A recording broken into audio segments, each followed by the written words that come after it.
This news is sponsored by Bhai Bhai Sweets, Paris, France.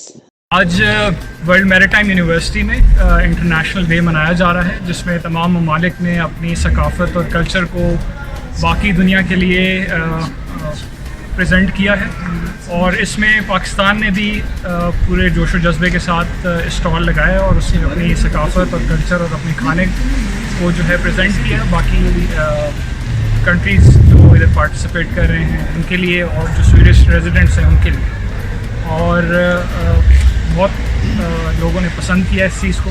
World maritime university Sweden میں international day کی سالانہ تقریب کا انعقاد۔ دنیا کے 54 ممالک کے طلباء نے اپنے ممالک کی ثقافت، ملبوسات اور کھانوں کی نمائش پیش کی۔ پاکستانی نیوی کے کمانڈر اور مقامی پاکستانی کمیونٹی کے سرکردہ شخصیات نے پاکستانی ثقافت کو نمایاں کرنے میں اہم کردار ادا کیا۔ ملی نغمے دل دل پاکستان پر پاکستانیوں کے ساتھ ساتھ بھارتی بچوں کا بھی رقص۔ دنیا کی معروف university world maritime university میں انٹرنیشنل ڈے کی پروقار تقریب کا انعقاد کیا گیا، جہاں دنیا کے 54 ممالک کی ثقافت، ملبوسات اور کھانوں کی نمائش پیش کی گئی۔ ہر ملک کی جانب سے لوک گیتوں پر رقص بھی کیا گیا۔ پاکستانی ملی نغمے دل دل پاکستان کی دھوم، پاکستانیوں کے ساتھ ساتھ بھارتی بچوں کا دل دل پاکستان پر والہانہ رقص اور دیگر قومیں بھی جھوم اٹھیں۔ پاکستان نیوی کے commander Zeeshan Baig, lieutenant commander Adil Bajwa اور lieutenant commander Shahzad Akbar world maritime university میں زیر تعلیم ہیں۔ پاکستانی نیوی کے طلباء اور ان کی فیملیز کی جانب سے پاکستانی روایتی کھانے شرکاء میں مفت تقسیم کیے گئے، جبکہ سویڈن میں مقیم پاکستانی سیاسی اور سماجی اداروں کے سرکردہ شخصیات، جن میں پاکستانی پروموشن نیٹ ورک میں سے محمد سرور یورپ، پارٹینیان سے زبیر حسین اور پاکستانی کلچر سوسائٹی سویڈن سے عامر جنجوعہ نے خصوصی شرکت کی۔ میڈیا کے لیے خصوصی پیغام ریکارڈ کرواتے ہوئے کمانڈر ذیشان اور زبیر حسین کا کہنا تھا کہ ہماری کاوشیں رنگ لا رہی ہیں۔ چند ماہ قبل ہم نے یونیورسٹی میں پاکستانی طلباء کی تعداد بڑھانے اور اسکالرشپ کے لیے جو اقدامات کیے تھے وہ رنگ لا رہے ہیں۔ انشاءاللہ عنقریب پاکستان سے 2 طالبات شپ یارڈ اور میری ٹائم سیکٹر سے تعلیم حاصل کرنے کے لیے ورلڈ میری ٹائم یونیورسٹی آ رہی ہیں۔ انشاءاللہ اس اقدام سے پاکستان میری ٹائم سیکٹر اور شپ یارڈ سیکٹر کو بہتر بنانے میں مدد میسر آ سکے گی۔ 33 نیوز اوورسیز پاکستانیوں کی آواز۔